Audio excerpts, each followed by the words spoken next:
भागवत के सर्वाधिक प्रेम प्रसंग का श्री कृष्ण का गोपिकाओं के साथ रास संपन्न करने का प्रसंग चल रहा है। शरद पूर्णिमा की रात थी। श्री भगवान यमुना के किनारे खड़े हुए थे। उन्होंने देखा चांदनी तीरथ छन छन कर पृथ्वी पर आ रही है। शीतल सुगंधित हवाएं चल रही है। प्रकृति की सुंदरता अपनी पराकाष्ठा पर। मौसम अच्छा होने पर या कोई विशेष अवसर होने पर हमें अपने प्रियजनों का विचार आ जाता है। श्री कृष्ण को गोपिकाओं का विचार आया। उन्होंने वर्षी में ऐसे स्वर भरे जो सुने तो सभी ने, पर उस स्वर को श्रवण करके गोपिकाएं तो अपने जो भी काम कर रही थी अधूरे छोड़कर श्री कृष्ण चरणों में स्थित आप हो। श्री कृष्ण का गोपिकाओं का रास रस वितरण हुआ। श्री भगवान ने असंख्य गोपिकाएं उन गोपिकाओं को दिव्य दृष्टि से देखा। जैसे सूर्य कहीं देखे तो वह प्रकाश हो जाएगा, ऐसे भगवान कहीं देखे तो वो स्थान दिव्य हो जाता है, वो स्थान भगवदीय हो जाता है। गोपिकाएं थी, मानवी थी, उनके शरीर तो मनुष्य वाली थी, लेकिन भगवान थे, उनमें भगवत्ता थी। उनकी दृष्टि जहाँ पड़ेगी वो स्थिति, वो व्यक्ति, वो वस्तु भौतिक न रहेगी, पंच तत्वों का पुतला मात्र न रहेगा। भगवान की दृष्टि पड़ते ही गोपिकाओं के शरीर दिव्य हो गए, चिन्मय हो गए, भगवदीय हो गए। रक्त मांस की बने हुए हाड़ मांस के पुतले न रहे। भगवान की दृष्टि में ये विशेषता है। जहाँ भगवान की निगाह पड़े, कांटे पड़े हो तो फूल बन जाए। इस बात को समझना तो आसान नहीं है, पर थोड़ा थोड़ा इस बात को थोड़ा थोड़ा समझ सकते। इस प्रकार से कि जैसे जहाँ सूर्य देखेगा वहाँ रोशनी हो जाएगी, फूल हो जाएगी। भगवान जहाँ दृष्टिपात करेंगे, भगवान जहाँ देखेंगे वहाँ पर वातावरण दिव्य हो जाएगा, भगवान जैसा हो जाएगा। भगवान अविनाशी है, वो वातावरण अविनाशी जैसा हो जाएगा। भगवान में साधारण मनुष्यों की बाकी हाड़ मांस हड्डी ये चीजें नहीं होती। व्यक्ति का शरीर भी चिन्मय हो जाएगा, दिव्य हो जाएगा, भगवदीय हो जाएगा। श्री भगवान ने गोपिकाओं पर अपना सुस्वस्थ दृष्टिपात किया। जो गोपिकाएं थी छोटी थी, बड़ी थी, बड़ी बड़ी गोपिकाएं थी जिनके घरों में पति परिवार संतान सब थी। छोटी छोटी गोपिकाएं थी जिनको संसार की होश अकल नहीं थी, भोली भाली बालिकाएं। भले कोई 7 वर्ष की गोपी हो या 70 वर्ष की गोपी हो, श्री कृष्ण के पास आने के बाद जो ही श्री कृष्ण की उन गोपिकाओं पर दृष्टि पड़ी, सबकी आयु 14-16 वर्ष के बराबर की हो गई।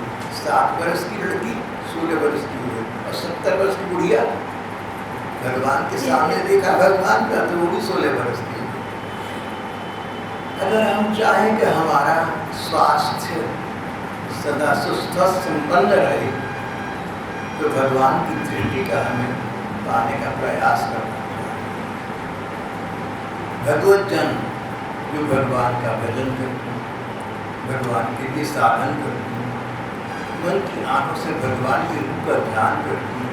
जितना जितना श्री कृष्ण के रूप का अधिकाधिक ध्यान करोगे, उत्तर उत्तर ध्यान करोगे, ध्येय वस्तु साकार हो जाएगी। जिसका ध्यान करा श्री कृष्ण का, वो मन मंदिर में ऐसे विराज जाएंगे, शरीर के अणु अणु में ऐसे बस जाएंगे कि मन में आए उन श्री कृष्ण के ध्यान का प्रभाव मन के साथ साथ तन पर पड़ेगा।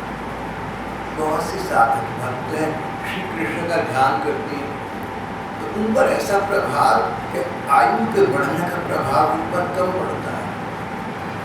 ऐसे मैंने बुढ़िया बहन जियों को दिखा, साधन भजन भगवान के ध्यान चिंतन करती रहती है।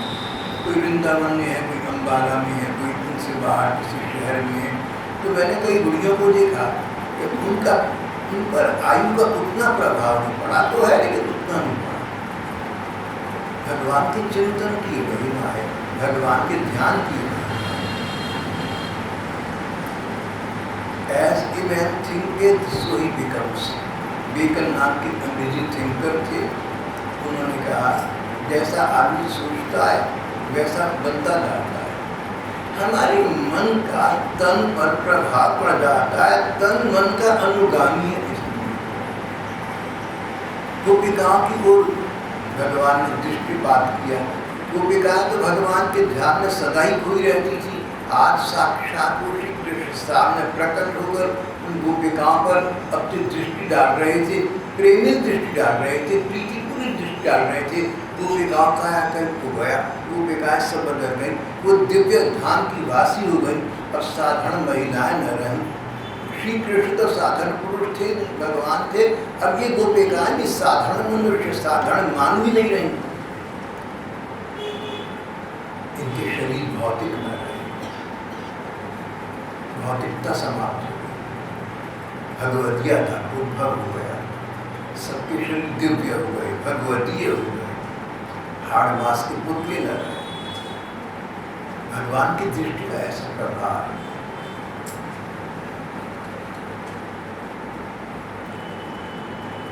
गोपिकाओं का श्री कृष्ण का कुछ देर रास विलास चला। भगवान ने गोपिकाओं के प्रेम को देखा, उनके हृदय की कातरता को देखा। भगवान तो मन को देखते हैं, भगवान तो अंतर्यामी है। अंतर्यामी भगवान ने देखा कि गोपिकाओं ने जन्म जन्मांतरों से मुझे चाहा है, मुझे पाने का प्रयत्न किया है। जन्म जन्मांतरों से इन गोपिकाओं की इच्छा रही कि किसी प्रकार श्री कृष्ण हमारे जीवन में आ जाए और इस प्रकार आ जाए कि हम उनकी सेवा अपने हाथों से करें, हमारे अंग अंग उनकी सेवा में लग जाए, हमारा रोग उनकी सेवा में लग जाए। कुछ ऐसा बालक बन जाए, कुछ ऐसा संयोग हो जाए कि श्री कृष्ण को सेवा की आवश्यकता नहीं है, पर सेवा का सुख उन्हें प्राप्त हो, उन्हें सुखी करे और सेवा के बालक हम बन जाए।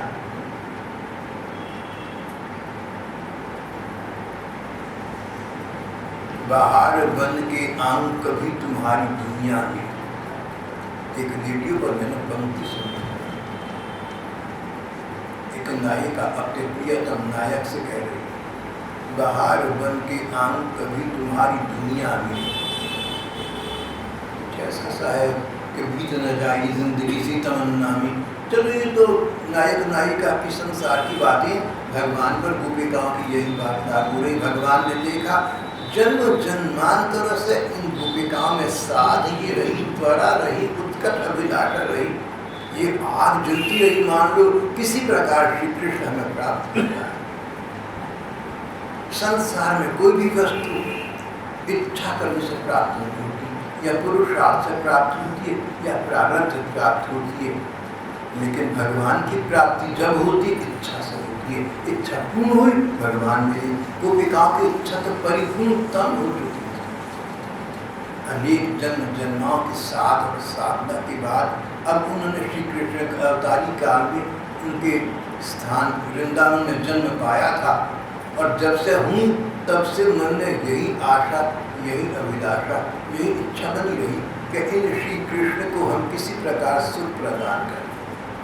सच्चे प्रेम का लक्षण हम चाहते दूसरा खुश रहे, दूसरा प्रसन्न रहे।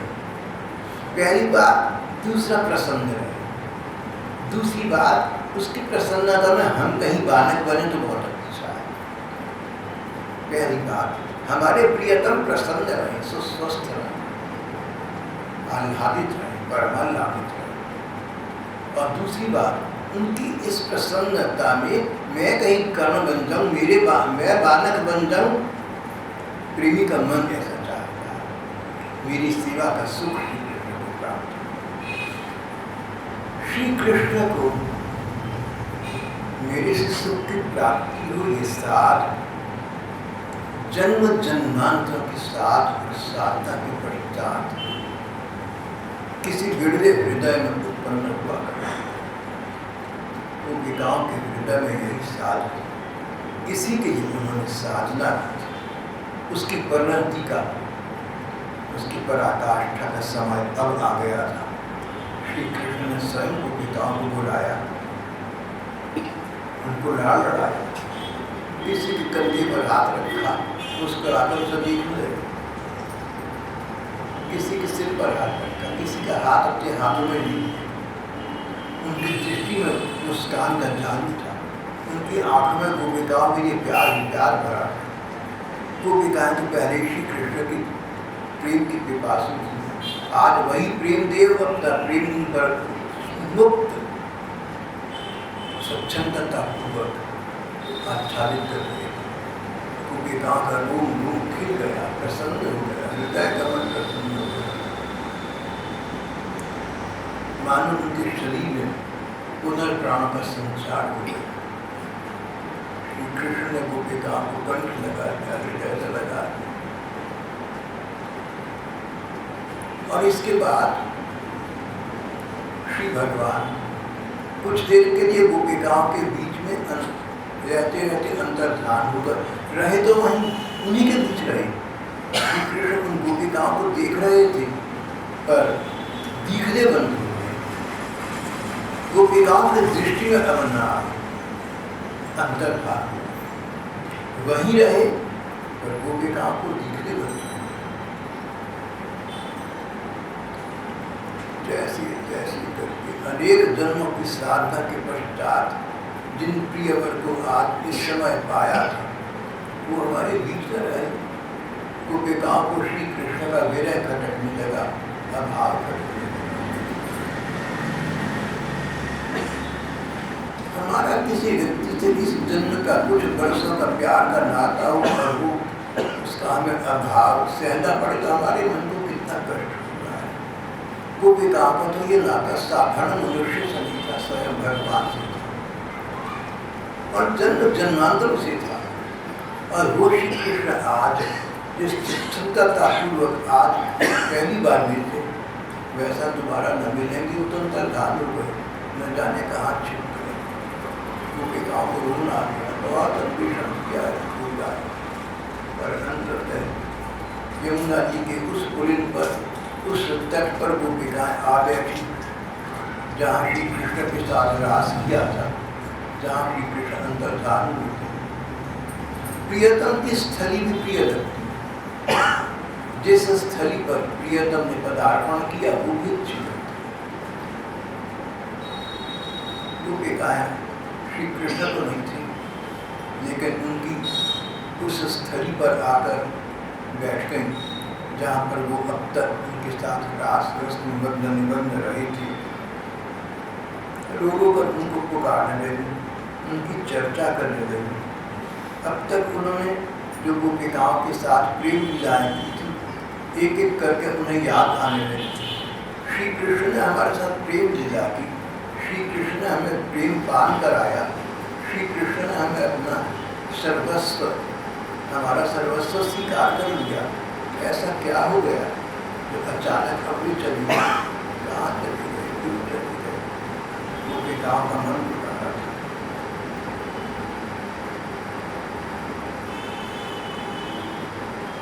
वो श्री भगवान के अंग अंग से जो सुख प्राप्त हुआ था, उसका स्मरण कर परस्पर उसकी चर्चा करने लगी। श्री कृष्ण, तुम्हारी कर कमल सभी जीवों को अभय दान देने वाली है। तुम्हारी मंद मंद मुस्कान की एक उज्ज्वल रेखा तुम्हारी प्रेमी जनों की सारी मान मत को क्यों कर देने का पर्याप्त है। हमारी प्यारी सखा, हमसे क्यों प्रेम करो, हम तो तुम्हारी दासी हैं, तुम्हारे चरणों पर निछावर हैं। हम अबलाओं को तो अपना परम सुंदर सावला सावला मुकम्मल दिखाओ। तुम्हारे चरणागत शरण में आयु प्राणियों के पाप नष्ट कर देते, हम तुम्हारी चरणों के शरण में आएंगे। तुम्हारी हृदय हमारा हृदय तुम्हारी व्यथा की आग से जल रहा है, तुम्हारी मिलन की आकांक्षा में सता रही है। तुम आकर दर्शन दो, हमारी दृष्टि का विषय बन जाओ।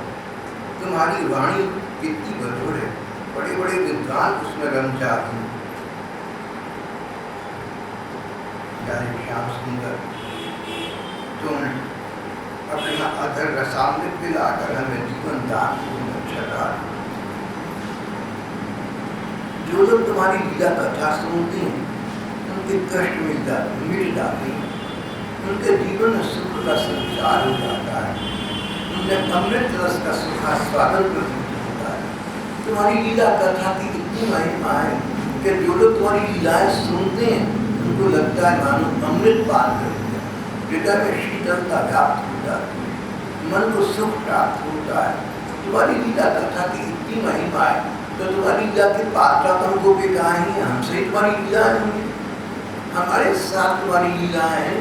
लोग उनको सुन कर शीतलता सुख प्राप्त करते हैं और तुम्हारे न होने पर उनको कष्ट होता है। तो हमको बेगाएं जो तुम्हारी लीला की पात्रा है, हमारे पास से तुम दूर चले गए, हमारा मन बहुत कष्ट आ रहा है।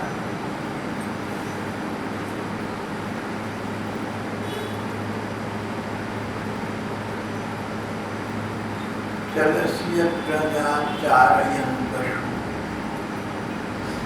नलिन सुंदरम नाथ पदम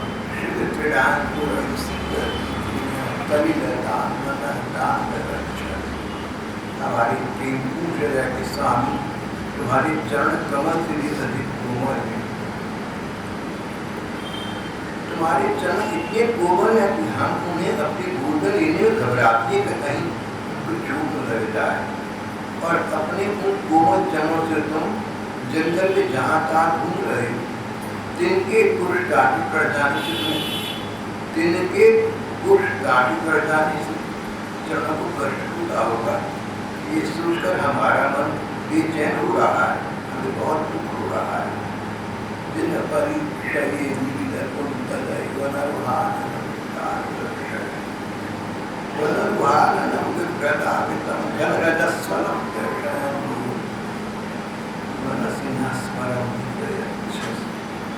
परीक्षय, जब दिन ढलता है, संध्या का समय हो जाता है, सूर्य छिपने को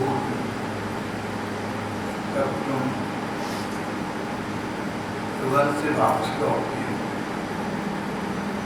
तुम्हारे मुक्कमर पर नीली अलगे लटक रही होती है, दोनों के खुर से उड़ कर घनी धूल उन पर जमी होती है। उस समय श्याम सुंदर तुम अपना वह सौंदर्य हमें दिखा कर हमारे हृदय में मिलन की आकांक्षा उत्पन्न कर। मनसी न स्मरण तुम पहले सुंदर और गायों के खुरों से उड़ने वाली धूल तुम्हारे चेहरे पर पड़ जाए तो तुम्हारा मुखड़ा और भी सुंदर निकल आता है। इस प्रकार वापसी पर जब तुम्हारी दृष्टि हम पर पड़ती है, हमारे पर खड़ी होती है, तो हमें हमारे प्रति तुम्हारे मन में प्यार है, प्रेम है, तुम्हारे मुखड़ा तुम्हारी दृष्टि और भी अधिक सुंदर हो जाती है।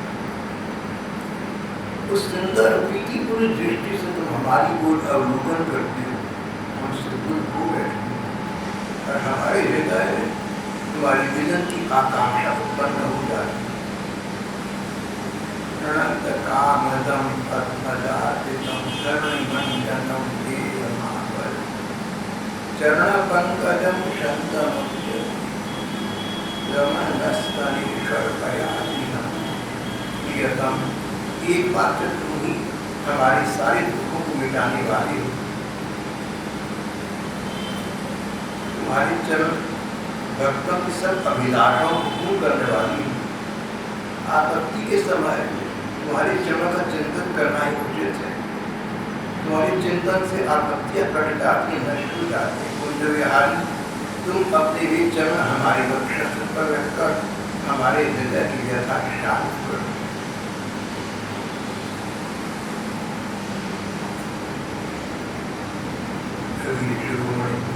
तुम्हारा अधरामृत मिलन के सुख को बढ़ाने वाला है। वह निरंजन समस्त शोक संताप को नष्ट कर देता है।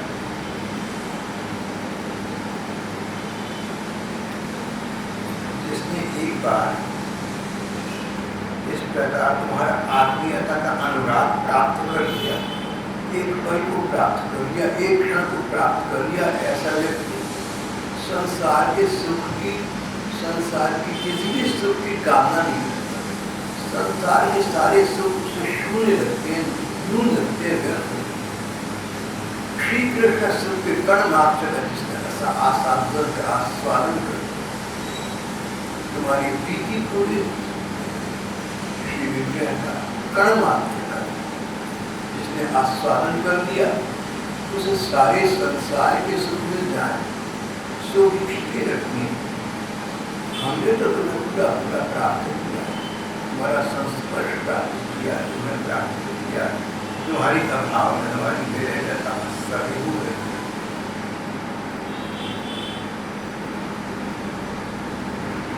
जिसने एक बार तुम्हारे सुख का एक कण पान कर लिया, उसे फिर दूसरों की और दूसरों की आसक्तियों का स्मरण है। इतर राग विस्मरण, इतर दूसरे लोगों का राग, आसक्ति, ममता, विस्मरण। श्री कृष्ण तुम्हारा प्रेम, तुम्हारा मिलन अन्य लोगों के सुख को विस्मृत कर देने वाला है, सब छूट जाए।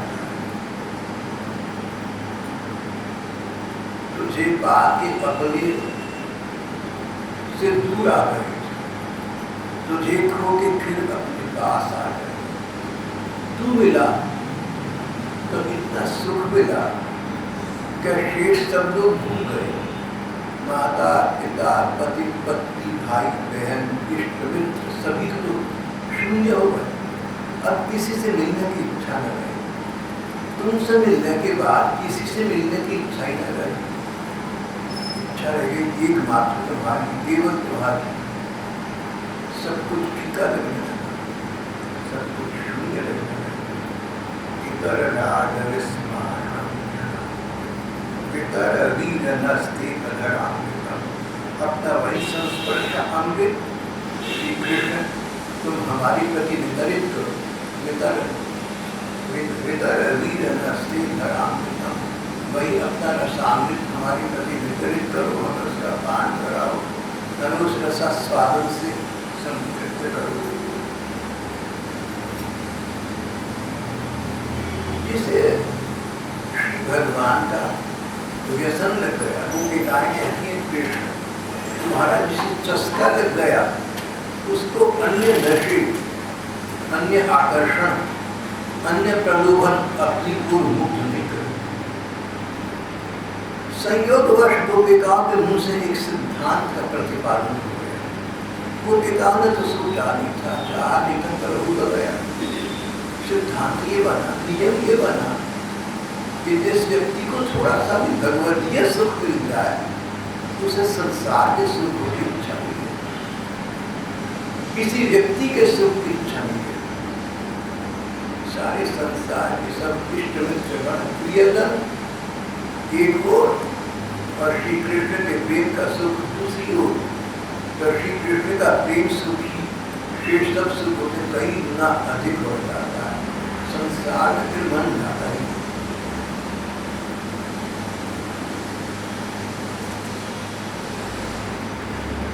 एक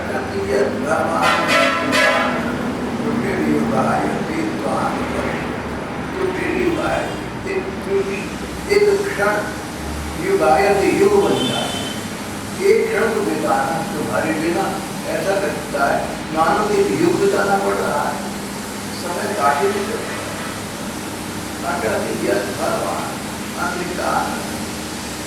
नहीं क्या सुंदर।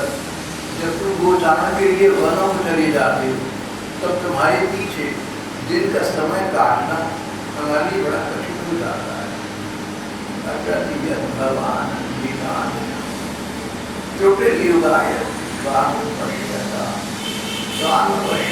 तुम्हारे प्रदर्शन में तुम्हें देखे बिना, तुम्हारे देखे बगैर एक त्रुटि एक युग बन जाती है, एक क्षण एक कल्प इतना लंबा बन जाता है। कुटिलकुण्डलं श्रीमुखं दधि जगदीशतां प्यारी। जिनके समय जब तुम मुझे विहार करने चली जाती हो तब तुम्हें देखे बिना हमारी एक एक क्षण एक एक युग के समान हो जाता है। जब तुम संध्या के समय लौटती हो तब तुम्हारे गोग्राली अलगों से तुम्हारा परम सुंदर मुखारविंद देखती है, उसमें तन्मय हो जाती है। जब अंततः शाम के समय तुम भ्रमण से वापस आते हो और हम तुम्हारा सुंदर सा मुखड़ा देखते हैं, उस समय तुम्हारी इतनी प्यास हमें लगी होती है, इतनी पिपासा दीप्त होती है कि इन नेत्रों को की पलकों को बनाने वाला विधाता हमें मूर्ख लगता है। जिसने आंखों पर पलके दी लगता बड़ा मूर्ख होगा। उसे नहीं पता था कि तुम हमारे जीवन में आओगे और तुम्हारे दर्शन करते समय, तुम्हें देखते समय पलक झपकने का जो अवकाश होगा वो भी असह्य हो जाएगा। तो पिताओं का श्री कृष्ण के लिए इस प्रकार का अनुराग होगा। पलक झपकने में जितनी देर लगती श्री कृष्ण सामने हो तो पलक झपकना उतनी देर श्री कृष्ण को नहीं दिखती। कृष्ण सामने है, प्रियतम सामने है, हमारी दृष्टि परिधि है, दृष्टि का विषय है। स्वयं हम पलक झपक कर कुछ देर के लिए अपने आप को उनके दर्शन सुख से वंचित कर रहे हैं। ये कैसी विडंबना है, ये कैसी वंचना है। हम तो नहीं चाहते, पर प्रकृति का नियम है, कहीं देखते रहते पलक झपकनी पड़ती है। जिस विधाता ने ये नियम बनाया कि पलके झपकेगी, उसने बहुत ही नासमझी का प्रमाण किया।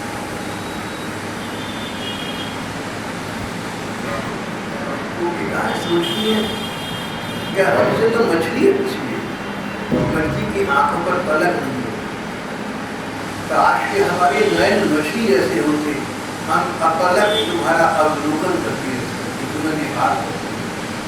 पलक झपकने का जो विरह है, अभाव है तुम्हारा, हमसे वो सहन नहीं। वो पिताओं की ऐसी स्थिति आ चुकी, ऐसी स्थिति बन चुकी।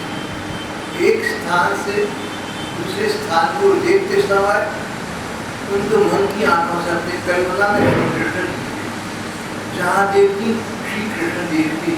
एक स्थान पर देखा मन की आंखों से कृष्ण दिखे, दूसरे स्थान पर देखा वहाँ भी लगा कि श्री कृष्ण है। एक स्थान से दूसरे स्थान दृष्टि फेरते समय भी उन्हें श्री कृष्ण का अवलोकन होता। आज वही श्री कृष्ण सब साक्षात सामने प्रकट है और उस समय फिर हमें पलक झपकनी पड़े, के लिए हमारा विरह सहन करना पड़े, बड़ा कष्ट होता है। सोचकर बहुत दुख होता है। जब मन से तुम्हारा प्रत्यागमन होगा, वापसी होगी, उस समय दिन भर की प्रतीक्षा के पश्चात अंततः जब तुम्हारे दृष्टि पर उतरते उस समय तुम्हें देखकर दिल करता है कि तुम्हें देखे जाए, लगातार देखे ही जाए। एक क्षण का, एक आधे क्षण का, एक क्षणांश का भी विराम कर। ऐसे समय पलक झपकने में जो समय व्यर्थ जाता है उससे बड़ा कष्ट होता है। वो पिताओं की मन की स्थिति आ चुकी। श्री कृष्ण की प्रतीक्षा सारा दिन और शाम दोपहर के समय जब श्री कृष्ण का वन से वापस आने का समय होगा तब तक प्रतीक्षा उसे सहन हो। श्री कृष्ण वन से वापस आएंगे, आगे आगे डंडिया पर मछली होंगे, बाल बाल सखा उन्हें घेरे होंगे, उनके चेहरे पर गायों के फूलों से होने वाली धूल पड़ी होगी। धूल पड़ने से उनका सौंदर्य और भी बढ़ गया होगा। इस प्रकार वो श्री कृष्ण यहाँ वापस आ रहे होंगे और जब हमें खड़ा देखेंगे अपने मार्ग में, रोज ही तो देखते हैं, तो हमारी पर प्रीतिपूर्ण दृष्टि डालेंगे, हमारी पर निगाह डालेंगे, उनकी दृष्टि में हमारे प्रति अनुराग होगा।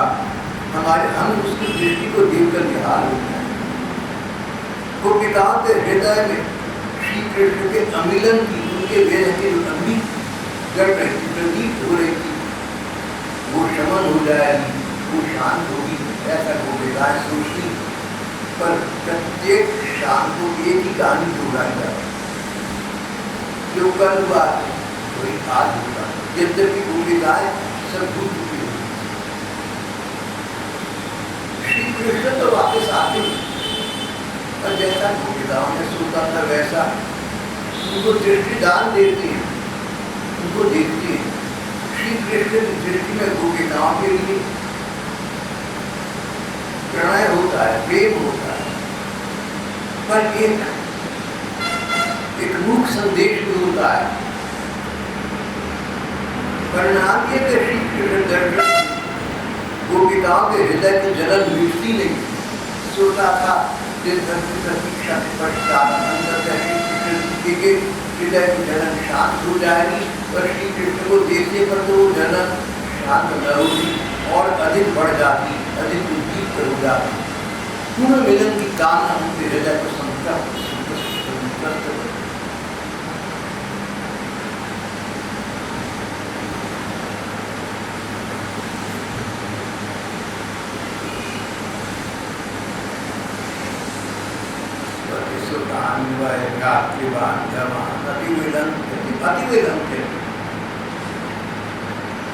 घर वालों की आज्ञा और इच्छा का उल्लंघन करके हम इस रात के समय इस वन में तुम्हारी चरण में ला रहे हैं। अति विलंब गति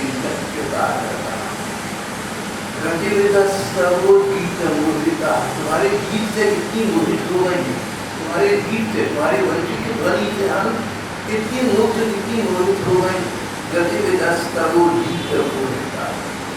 अब आश्चर्य तो ये है, तुम्हारा हमारे प्रति इतना परिपूर्ण अनुराग, हमारा हृदय उससे तुम्हारे प्रति उच्छलित आश्चर्य होता है। ये सोचकर फिर तो अंतर्धान कहते होंगे, हमें छोड़कर तुम कहाँ छिप गए।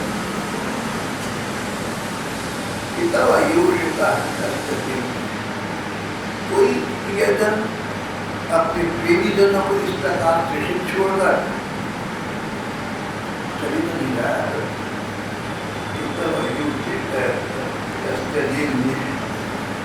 इस रात्रि के समय तुम हमारा परित्याग करके कहाँ चले गए? ऐसा कौन कर सकता है?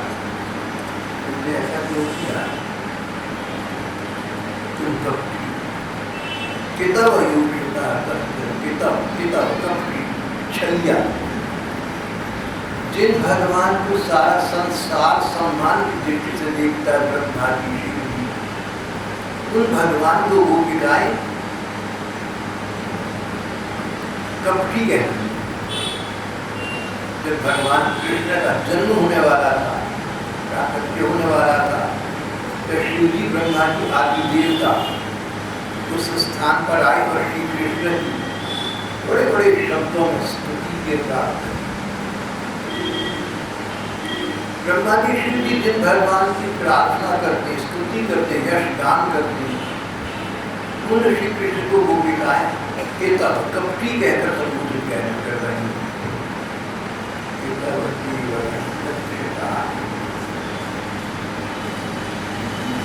क्या श्याम सुंदर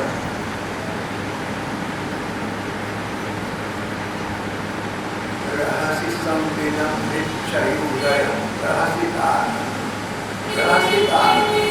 प्रहसित आनंद आनंद उभरा चेहरा, प्रहसित अस्पताल। तुम अपने मुस्कुराते चेहरे से हमारा बार बार स्वागत करती रही। प्रेम वीक्षण, तुम हमें ऐसा देखते कि तुम्हारी दृष्टि में हमें प्रेम दिखता, तुम्हारी दृष्टि में हमें लगता कि हमें तुम निमंत्रित कर रहे हो, आमंत्रित कर रहे हो। तुम्हारी दृष्टि में हमारे प्रति एक रूप निमंत्रण था, एक मूक संदेश था कि तुम हमें चाहते हो।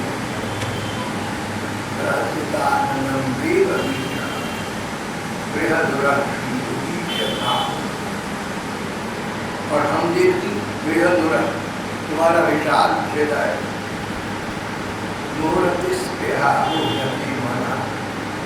प्रणाम की कि हम मुक्त हो जाते, बार बार तुम्हारे निकट मिलन, तुम्हारे अंतरंग मिलन की स्पृहा हमारी बुद्धि तो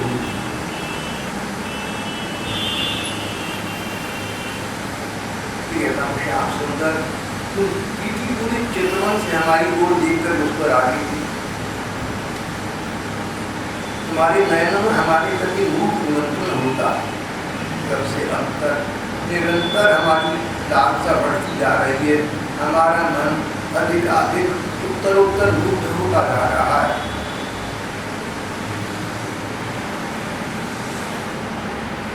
हे कृष्ण, तुम्हारा ये अवतार ब्रजवासियों के सब दुखों को, संतापों को नष्ट करने वाला है।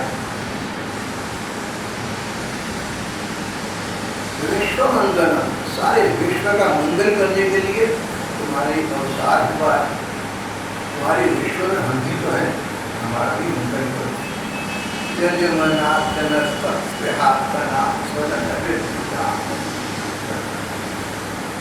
भगवान, हमारा हृदय तुम्हारी प्रति लालसा से भर रहा है। कुछ ऐसी थोड़ी सी औषधि जो तुम्हारे दोनों के हृदय रूप को सर्वथा निरूपित करे। स्वजन मृत्यु तुम्हारी जीवन हृदय के रूप को शांत करे।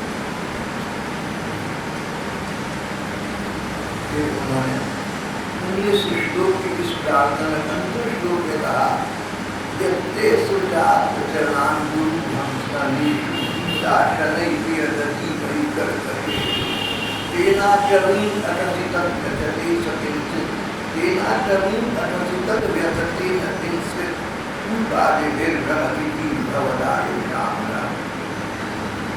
प्यारे श्याम सुंदर, तुम्हारे चरण कमल से सुकुमार है। हम उन्हें अपनी गोद में धीरे धीरे डरते डरते रखते। गीता गीता गीत भयभीत होकर डरकर शनै बहुत धीरे तो तुम्हारे बाप को उठाकर गोद में रखना, डरते डरते बड़े धीरे धीरे हम ये कार्य करते हैं।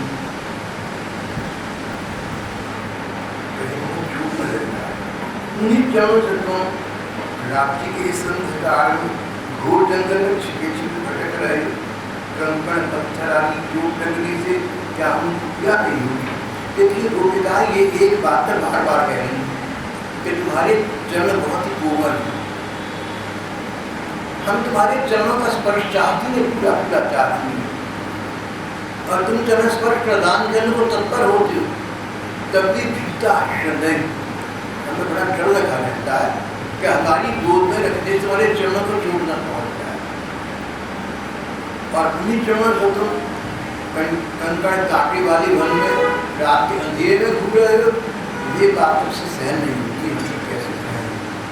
क्योंकि गोपिकाओं का श्री कृष्ण के प्रति अनुराग का भाव है, तभी उन्हें इतना विचार बार बार आ रहा है। हमें तो इस संभावना मात्र से चक्कर आ रहा है, हम सचेत हो रहे हैं। तेना कभी अटसित दधते न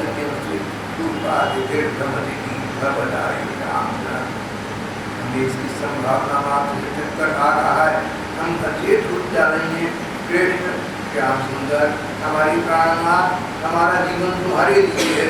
हम तुम्हारे लिए नहीं है, तुम्हारी है, तुम्हारी है, तुम्हारी है। कहते कहते वो बेटाएं फूट कर रोपणी मानो संज्ञा शून्य हो गई। जब भगवान ने गोपिकाओं की परिपूर्ण स्थिति देखी, भगवान सामने प्रकट हुए। सुस्वरम राजन कृष्ण दर्शन लादता। श्री कृष्ण के दर्शन की प्यासी गोपिकाएं फूट कर रोपणी। तब भगवान पीताम्बर धरे साक्षात सौंदर्य को सौंदर्य प्रदान करने वाली, आकर्षण को आकर्षित करने वाली श्री भगवान उनके सामने साक्षात प्रकट हो गए। गोपिकाओं ने देखा श्री कृष्ण का मुखड़ा मंद मंद मुस्कान से खिला हुआ, गले में वनमाला थी, पीताम्बर पहने हुए। परम सुंदर प्राणवल्लभ श्याम सुंदर को वापस आया देख गोपिकाओं के नेत्र प्रेम और आनंद से खिल गए। वे सब एक साथ खड़ी हो गई, मानो एक एक अंग में दिव्य प्राणों का संचार हो गया।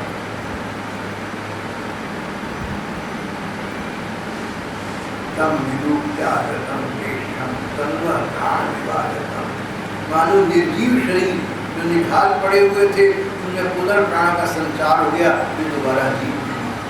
श्री कृष्ण को के गाँव में वार्तालाप का प्रसंग